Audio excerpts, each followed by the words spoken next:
Assalamu alaikum wa rahmatullahi wa barakatuh. Alhamdulillah Rabbil Alameen wa salatu wa salam wa ashraf al-anbiya wa mursaleen Nabiyyina Muhammad wa ala alihi wa sahbihi wa sallam wa alayhi tasliman jami'an kathira. Jazakallah khairan for joining us for the final history night on Ilm Feed, with Islamic Relief and Ilm Feed collaborating together to put on these short bite-sized history lessons. And I hope over the last few weeks on these weekly topics, we've learned a few different things. We've learned about the Battle of Badr, and we've learned about a lesson that we can take from the Battle of Badr, the significance of Battle of Badr to us today in a historical sense, or maybe from a different angle. I hope also that you've learned a little bit about the conquest of Jerusalem by Umar Danho, and what was different about that conquest to any other conquest that people could do with force of arms or with an army. And I also hope that in the last episode, you learned a little bit about the lost city of Al-Andalus, but not the city that you would have thought of, not a city of bricks and stones that we normally associate with, but a city of knowledge. So today, we're going to talk about something completely different. We're going to talk about the last night of Ramadan in Topkapi Palace. There are some locations that are just so iconic, so full of power and of majesty, that they almost become like a separate name for the government itself. And I'm thinking of, not just olden times, I'm thinking of today. When you want to refer to the American government, you don't always say the American government said this, the American government said that. You talk about the White House. When you want to refer to the British government, you talk about 10 Downing Street. And when you talk about the Russian government, you talk about the Kremlin. The Kremlin issued these orders. 10 Downing Street has a press conference. The White House has organized a conference. Because the location is so iconic that it becomes a shorthand for the entire government, for the nation almost sometimes. And similarly to that, for the Muslim world, this place that was so iconic, that was the seat of power and rulership for 400 years, give or take, was the New Palace, or better known to us today as Topkapi Palace in Istanbul. It was not just a palace that we think of like Buckingham Palace where the Queen lives. It was a palace, and it was where the Sultan lived, but it wasn't just the home of the Sultan. It was also the seat of government. So it was like the Houses of Parliament. And it wasn't just a House of Parliament or the seat of government, but it was also the barracks for the top army. It was also the place for the highest university in the land. So it's like Oxford and Cambridge rolled into one. It was all these places. It was the home of the Sultan, the seat of government, the barracks, the parliament, the university, all rolled into one place. That was what Topkapi was for the Muslim world for hundreds of years. And in a place like this, Ramadan is going to hit a little differently, right? Ramadan isn't going to be the same. I've been watching a few series online which are really cool because they illustrate Ramadan in different countries, in different cities. Because in every country, even though the Ramadan is the same for all of us in terms of we always have to fast and we all have iftar and we have suhoor, but the traditions around it, they're different. And Ramadan in India might be very different to Ramadan in Nigeria in terms of the culture and the celebrations and the different type of things we do. So what was Ramadan like in Topkapi? Well, records indicate that planning for Ramadan in Topkapi Palace started 1 year in advance. So literally one Ramadan finished, and they would start planning for the next Ramadan. And for the week before Ramadan was to take place, the palace was just a hive of activity. It was buzzing around everywhere. People were cleaning up, putting up their decorations. People were getting themselves ready. It was busy time just 1 week before Ramadan. It was as if the palace was preparing itself for a magnificent guest to arrive. And yes, that magnificent guest wasn't a person, it was Ramadan. And that guest would arrive, and when that guest arrived, and when it was sighted, the moon was sighted, that guest arrived and it would light up the night skies. Literally. Many of you would have seen this thing called the mahya. The mahya is when the mosque minarets themselves are illuminated with candles, right? And in between the minarets, they put these little wires, and they have candles, or now they have electric lights over there, and they illuminated the mosques with ayahs from the Quran. And if you haven't seen it, go online and have a look. Now, you look at that, and it looks impressive even today. I mean, probably hundreds and thousands of Instagram pictures are taken of them every year. But you can't compare what that looks like today, when you have all the light pollution, when you have, street lighting, when you have, satellites, everything is up. That light doesn't compare to what it must have been like 500 years ago when it was dark. And this was the brightest light available. And you could see this from miles away. You could see the light, the mahya, with the Quranic ayahs there. And not only now that the Ramadan has started, it wasn't just the Muslims who were celebrating, right? Even the non-Muslim ambassadors to the Ottoman Empire, the foreign ambassadors, they would write messages. They would celebrate themselves, and they would write messages of congratulation to the Ottoman Empire, to the Ottoman Sultan, congratulating them that they had seen another Ramadan. And we see that now. It's lately that's become something that they're doing again. That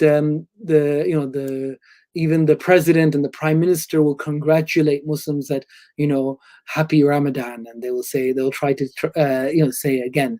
So it was something that even the non-Muslims understood the significance of.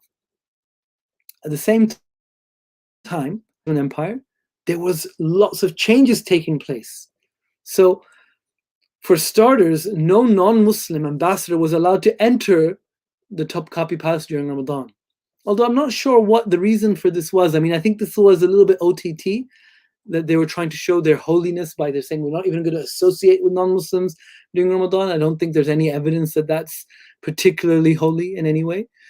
And beyond that, they did a lot of other things, like, for example, they used to drink alcohol. Not all of them, but definitely a lot of the sultans, a lot of the high and mighty people in the empire would drink alcohol. Unfortunately, it was much more common than we'd like to imagine. But in Ramadan, that would change. They would change their alcohol for sharbat. They used to sometimes eat off golden plates. And you know that it's haram to eat off golden plates and use golden dishes. So in Ramadan, they would change them for dishes that were made of china, but were yellow. And they would be preparing food from a long time before. Some say there would be up to 1,000 servants preparing food and iftar, not just for the royal family, but for the servants and for the general public.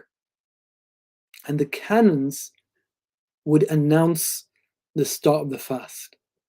The Ottoman Empire was one of the few gunpowder empires of the time.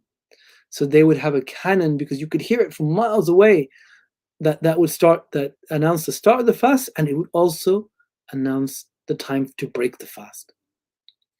And usually the Sultan would be apart from the subjects. They were inaccessible. They were difficult to get to. You couldn't just go up and meet the Sultan whenever you wanted to. But the Sultan in Ramadan would sit down and have iftar in the palace with the enderon, with the functionaries, with the servants, with the soldiers, with everyone else in the palace. The Sultan would often have their iftar with the rest of the palace staff, which was a nice touch, because in other times they would like to eat by themselves. In fact, they would eat not even with their own family. They would eat just with themselves, just on their own, because they were too great and too magnificent to eat with other people. So in Ramadan, that would change.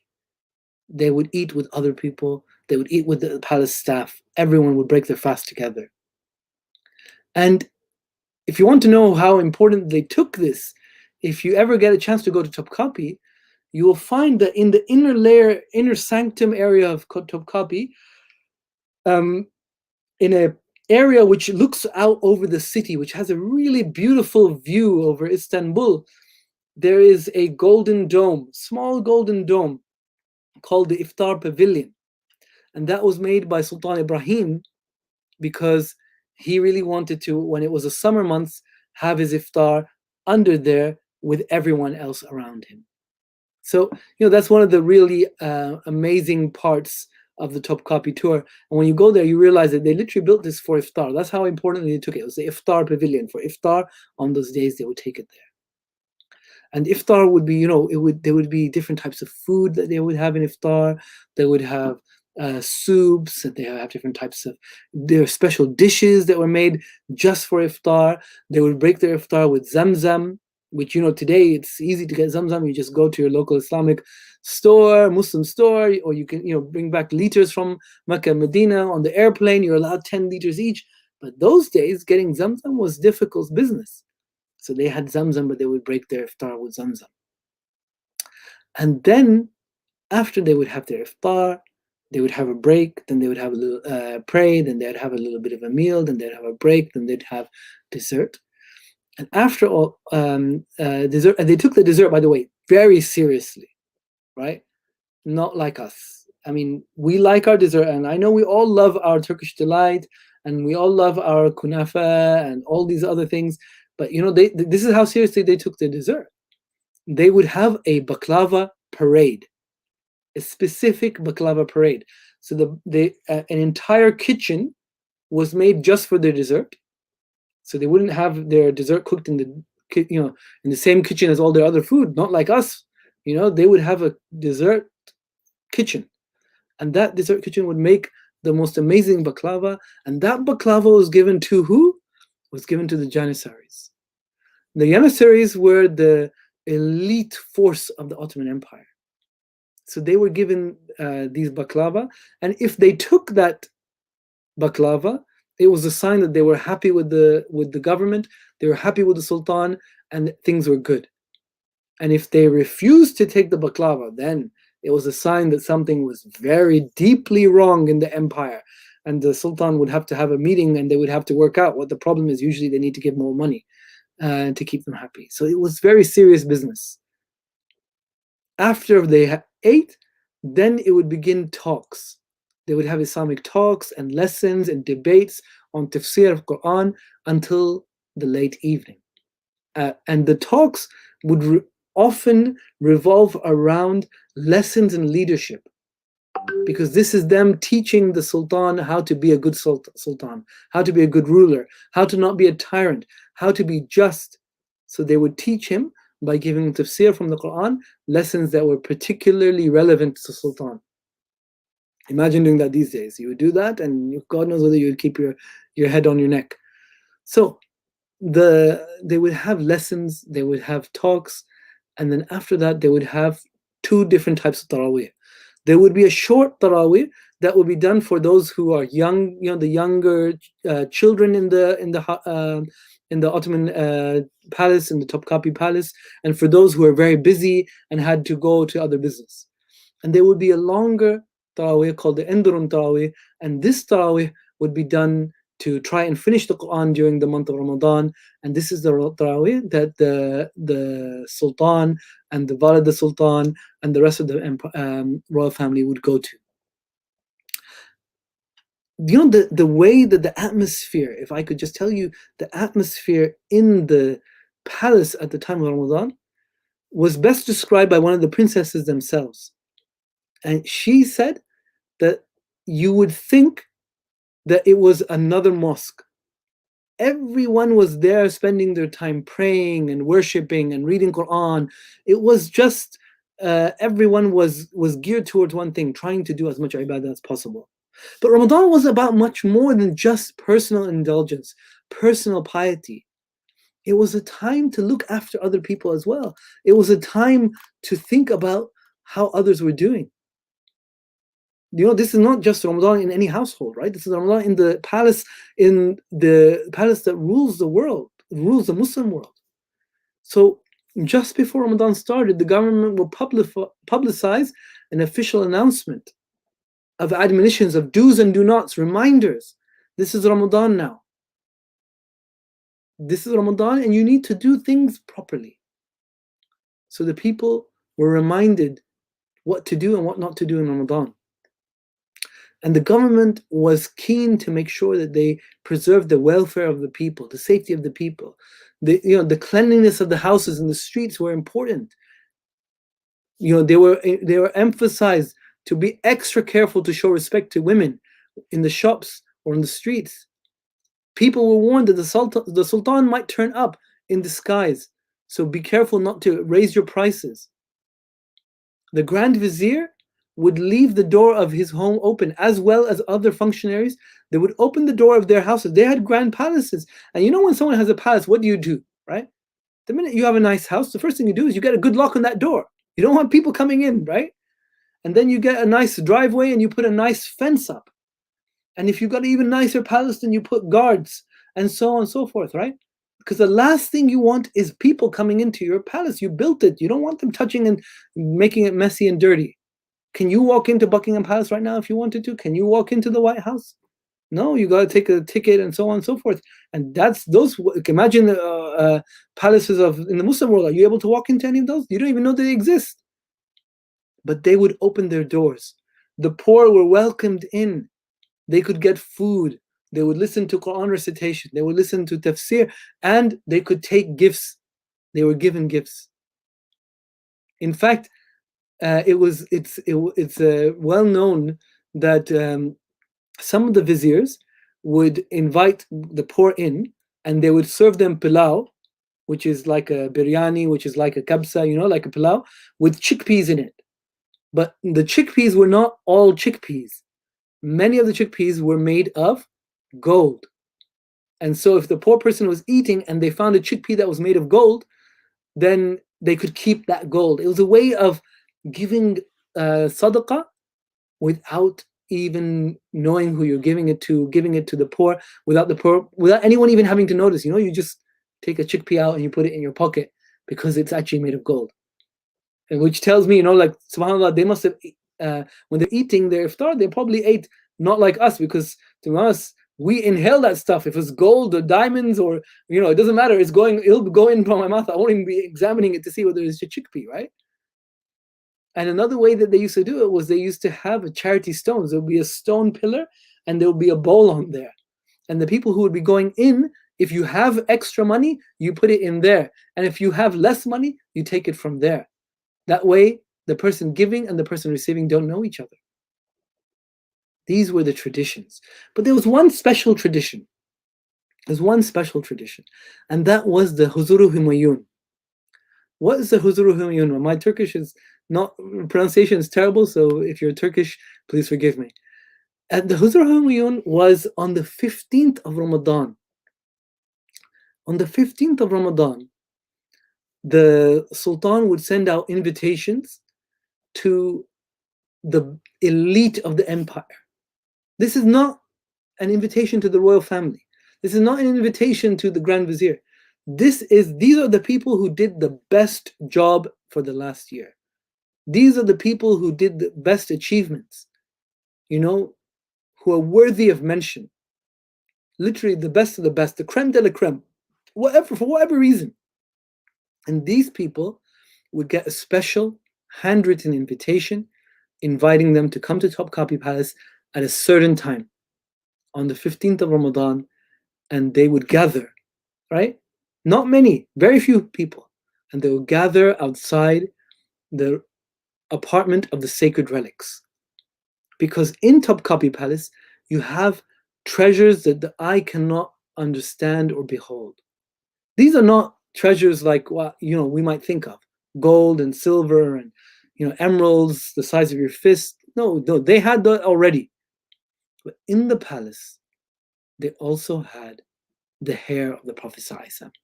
They also had the sword of Khalid ibn Walid anhu. They also had the bow of the Prophet ﷺ. They had his slippers. They had one of the Quran of Uthman anhu. So they had so many different treasures from Islamic history, authentic treasures. And on the 15th of Ramadan, these people would gather outside, and the Sultan himself would go in first. And the Sultan would go in and would clean the room that they were stored in. Then these people would go inside, they would be invited inside. And these elite of the empire, of the Muslim world, they would pray Taraweeh together. They would pray in this room, surrounded by these amazing objects. And you can imagine that it's a different type of prayer, right? Like praying Taraweeh at home is different to praying Taraweeh in the mosque, is different to praying Taraweeh in the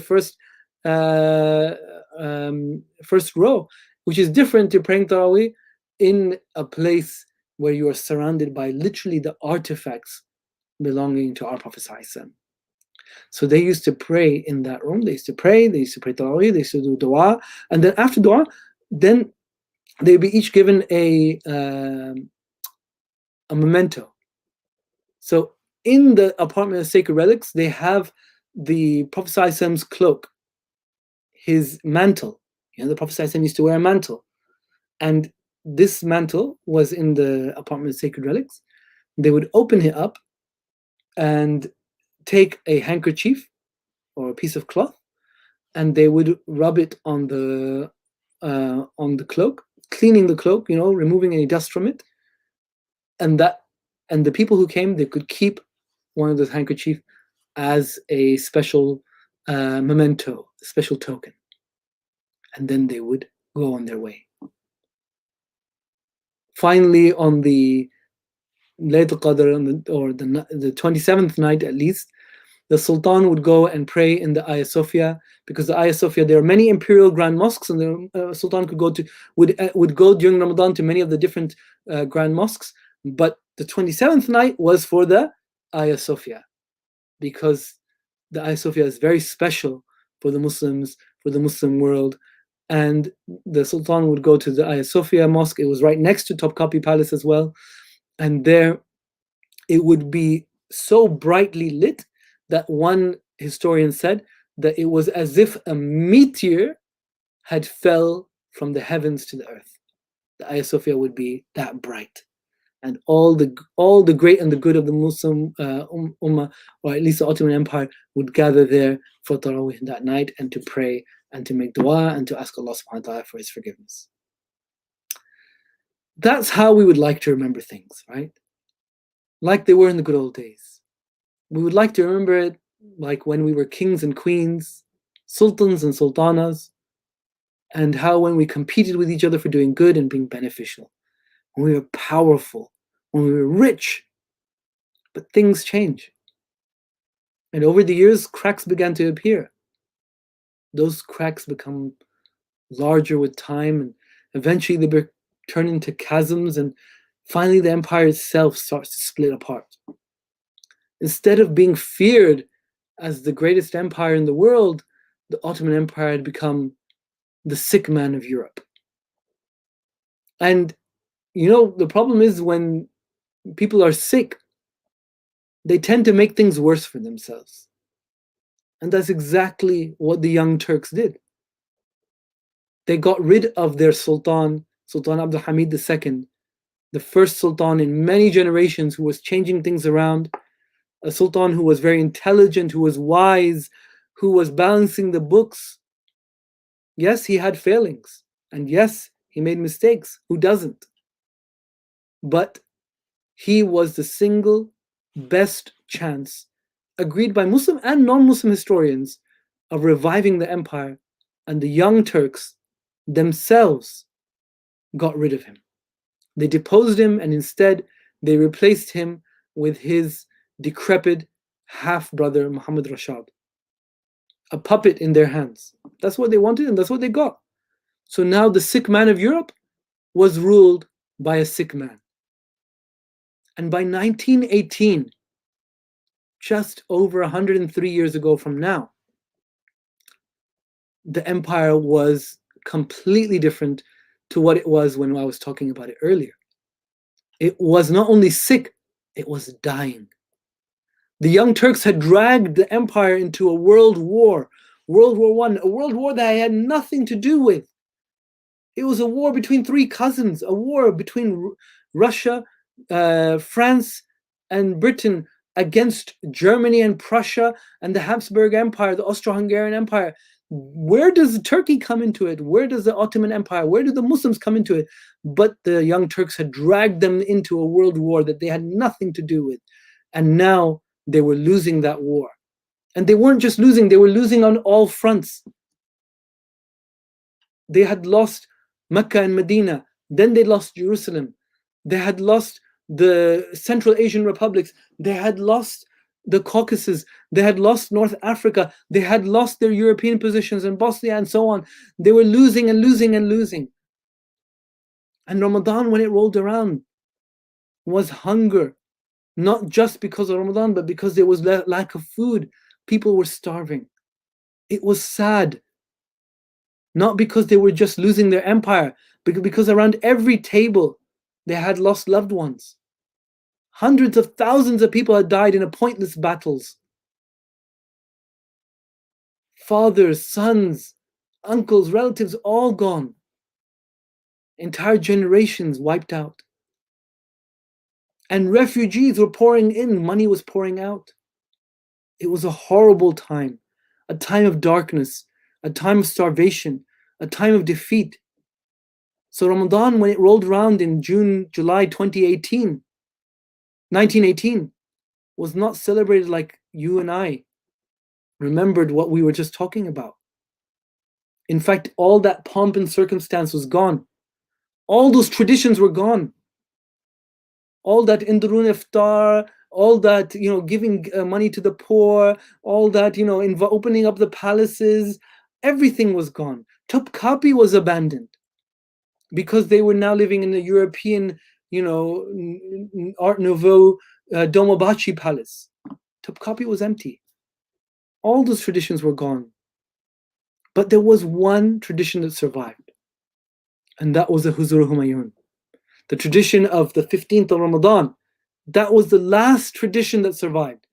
So, in Ramadan in 1918, in the midst of war, in the midst of destruction, one last time, the Sultan, Muhammad Rashad, sent letters to the great and the good, asking them to join him at Topkapi Palace, the abandoned, empty Topkapi Palace, to go and visit the sacred relics.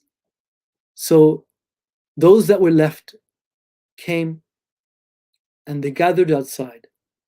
And the Sultan went inside again to clean as was tradition, to clean up the rooms before the people entered.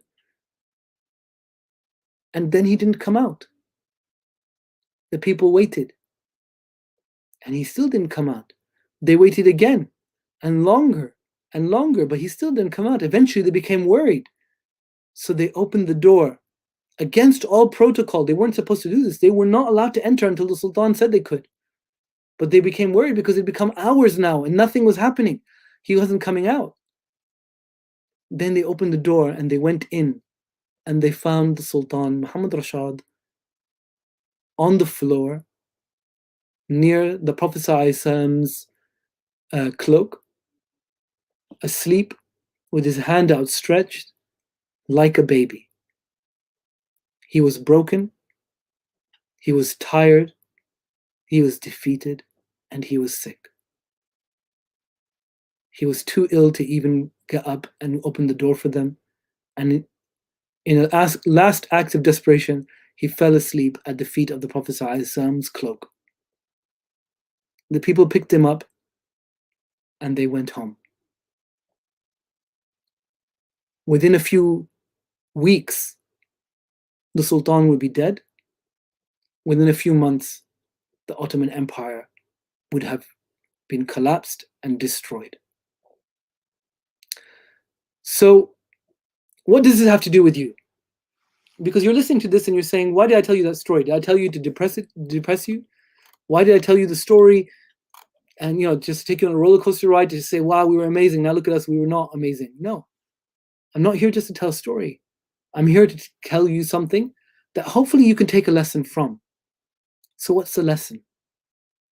My brothers, my sisters, we're in danger of our Ramadan being changed. When I told you about those two stories, the Ramadan in the Topkapi Palace and the last Ramadan with Muhammad Rashad, when he was found asleep on the floor, you will immediately be like, wow, that was a really cool Ramadan. This was really sad. But I didn't say that in the second option, when Muhammad Rashad was on the floor, I didn't say that they weren't praying Taraweeh. I didn't say that he didn't finish the Quran that month. I didn't say that they didn't give sadaqah. I didn't say any of those things. For all we know, they probably did that. They probably did finish reading the Quran. And they probably did go to Taraweeh. And they probably did give sadaqah. So what was it that made the first Ramadan that I described so amazing and cool and awesome? And we all, we're smiling when you're thinking about it. And the second one so horrible and dejected and feeling of defeat. What was the difference between these two? It wasn't the ibadah. It was the way the Muslim world was. It was the state of the ummah that made us feel happy or dejected, not the personal ibadah.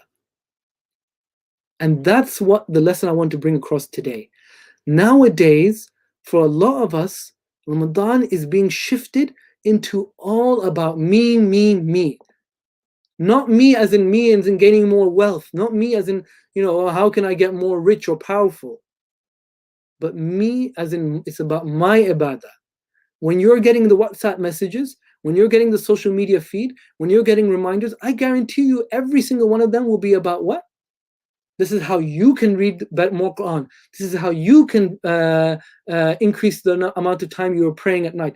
This is how you can make better du'as. This is how you can ask better for yourself. It's all about you, you, you. It's only about individuals. Very, very rarely is it about everyone else. Very rarely, I hardly ever see any reminders that says this is how you can be beneficial to more people, apart from maybe charity. And even then, this is about how you can give more charity, right?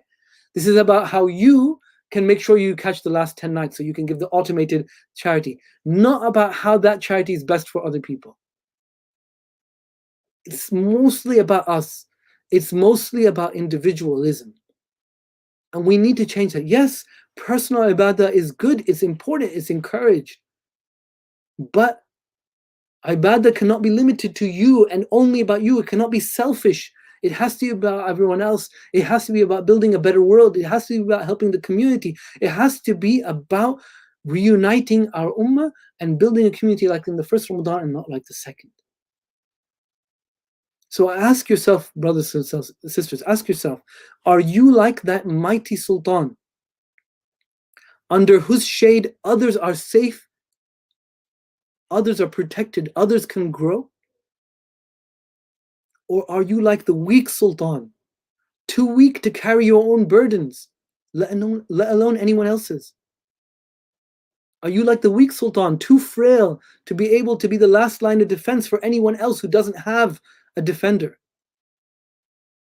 Are you like the weak sultan, too focused on yourself to be able to see the disasters unfolding all around you, around the ummah? Don't be like the weak sultan. Be like the strong and powerful sultan. Be the one whose ibadah isn't just a ni'mah, a blessing for yourself, but is a blessing for the ummah. Don't restrict your ibadah to prayer and dua and giving charity. If that was the case, then the Sahaba would all be buried in Medina, and not one of them would be buried in Istanbul or in Syria or in Jordan or in Cyprus or in anywhere else in the world. Not one of them would be buried in those countries. Now, if that was ibadah, if ibadah was restricted to me, myself, and I. But expand your definition. This Ramadan, expand your definition of ibadah and think, how can I better help and serve the ummah, inshallah? So that one day, inshallah, we will be able to have another Ramadan where we are a blessing not just to ourselves but to the whole of mankind, Muslim and non-Muslim alike. We will all celebrate beautiful Ramadans to come, inshallah. And that last night in Topkapi will be renewed with more better nights, whether in Topkapi or elsewhere. Jazakallah khairan. Subhanallah bihamdika nastaghfiruka wa natubu ilayk. And I will conclude the series by asking you, my brothers and sisters, saying, make dua for each other, inshallah. Make dua for the ummah, especially these last 10 nights of Ramadan. And because we're here on this platform, for our brothers and sisters from Ilm Feed and Islamic Relief, they've combined together to bring you these bite-sized history chunks. Ilm Feed is doing, via Islamic Relief, a campaign to sponsor orphans, which is a beautiful task. Only £360 to sponsor them for a year. The aim was to sponsor at least 200 orphans, and 50 have been sponsored already, 150 to go. We've got at least 1 week more Ramadan, inshallah. If we each tried, we can do that, inshallah. We can sponsor these orphans for a year. That would make many of them very pleased. There's also that campaign to raise money for building home for Syrian refugees. £2,000 will give them a home that they can have and they can celebrate their Ramadan and Eid. What an Eid gift that you can give someone. Join together with your friends, with your family. £2,000 is well within our reach to build a home. It's amazing. And same for sponsoring an orphan. £360, you'll be sponsoring them for a year, inshallah. And support both Islamic Relief and Ilm Feed. I can say that because I'm not part of either team, but both of these organizations do important work for the Muslim community. Islamic Relief looks after the brothers and sisters who are in need all across the world. 100 years ago, if you wanted to help your brother and sister, you had to put money in that, the charity pillar. Now, you just click. You go online, you click, and you can give Islamic Relief. We'll make sure the money reaches, whether it's Rohingya, whether it's the Somalia, whether it's Kashmir, whether it's Gaza or Syrian refugees. We'll make sure it reaches. And similarly, support Ilm Feed, because there is a lot of negative news out there. There's a lot of sad news, a lot of bad news about the Muslims, and we get depressed. It has an effect on us, and it should have an effect on us. But there's also good news out there as well. There's also really positive, hopeful news out there as well. And Ilm Feed does an excellent job of sharing those news. We need to hear it because we need that positive reinforcement. When we hear that good news, it makes us think, yeah, we can get more of that. We like how that feels. We want to do more of that. We want to support that. We want to encourage that. We want to share that. So please support Ilm Feed as well. Jazakallah khairan. Thank you so much. Any good that has come out of these is from Allah subhanahu wa ta'ala, and only the mistakes are mine. Subhanallah bihamdika nastaghfiruka wa natubu ilayk. أعوذ بالله من الشيطان الرجيم بسم الله الرحمن الرحيم والعصر إن الإنسان في خسر إلا الذين آمنوا والصالحات وتواصوا بالحق وتواصوا بالصبر وجزاكم الله خيرا. السلام عليكم.